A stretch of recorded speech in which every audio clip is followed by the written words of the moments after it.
I just got my son down, so I gotta be quiet.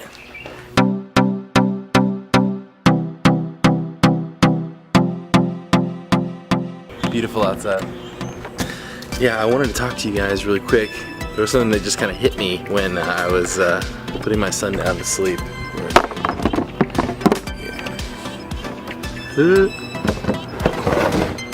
Awesome. Sun's kind of making me glow a little bit, so I want to talk to you guys about something that just kind of hit me while I was putting my son down. And I think it's something that I need to hear for myself, and I think it's something that I wish I could realize more in the moment. Usually when I put my son down, it goes a little bit like this. I will go in the room with him and I will hold him in my arms for a little while, and then I hopefully will be able to get to the place where he's tired enough that I can lay him down and he starts falling asleep without a problem.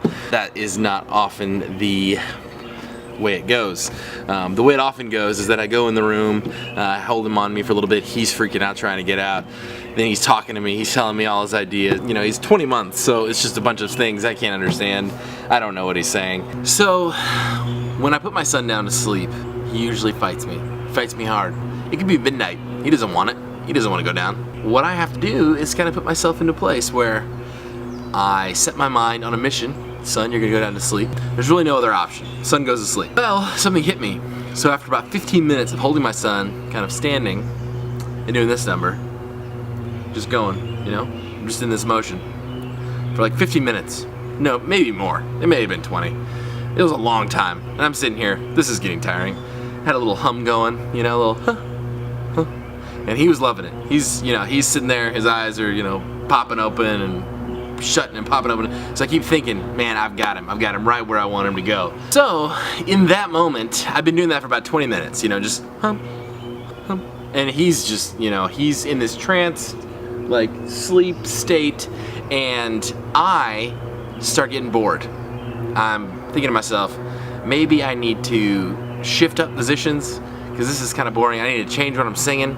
I needed to just mix it up. I just need to sit there and come up with a better idea, because this is just repetitive, you know? Hum, hum. So I think to myself, all right, I'm gonna change it up. I'm gonna switch it up. So I start doing the figure 8 pattern. You know, parents know all about this figure 8 pattern. You know, they're like, oh man, figure 8, can't handle it. I'm going to sleep. Except for this little boy, he knew. He had it in his mind. Oh, you're breaking out the figure 8. Psh, I'm gonna just beaming, wide awake. I started getting bored. Started doing the figure 8 pattern. Homeboy's waking up. He's not having it. He's not going to sleep. And so I thought to myself, I gotta do what was working. Just straight up hum, hum. I was bored out of my mind. It was just the melody was just killing me, you know, and I'm just sitting there going hum, hum. Long story short, as I am in this motion, I knew that if I kept rocking him, he'd fall asleep. He'd fall asleep. I knew it.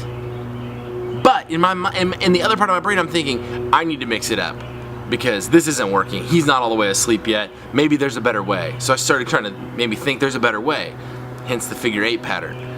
I started trying to think, you know, there was a shortcut to getting him to go to sleep, and I knew there wasn't. I knew it. In my heart of hearts, I knew that there was no shortcut. I knew there was no shortcut.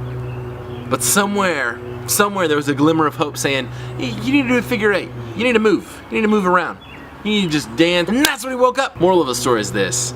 Whether it is in your music, whether it is in your blogging, whether it is in your videos, whether it is in your Instagram posts, whether it is in your decorating, whether it is in whatever thing you want to pick that you are doing, that you start getting a little bored. You start getting like, crap, this isn't working. I think that is the biggest mistake that you can make. I'm preaching this to myself. I know that if we keep up this rhythm, whatever it is that you're doing, we just keep this kind of pace going, and we just say no to boredom. We say, you know what, boredom, you have no place here. I'm not getting bored. I'm gonna do what I know is gonna work. I'm not gonna do the figure 8 pattern. I'm not gonna try to search for another way to do this. We're gonna do it the way that we know that over time is gonna work. I think that that's gonna work. I don't know. I'm not a scientist of these things, but I do put my son to sleep, and I just put him to sleep by the consistent hum hum back and forth motion for just an insane amount. I'm talking like painful amount of time. Hum hum hum hum hum hum. I really do think that the second that you start getting bored is the second that you start getting the baby to sleep. It's starting to happen. It's starting to churn. Feeling the burn. Feeling the time. And bam! Baby's asleep. And you, my friend, are a winner. It's my quick tidbit for the night. I just thought I'd let you guys know. Count that as a vlog.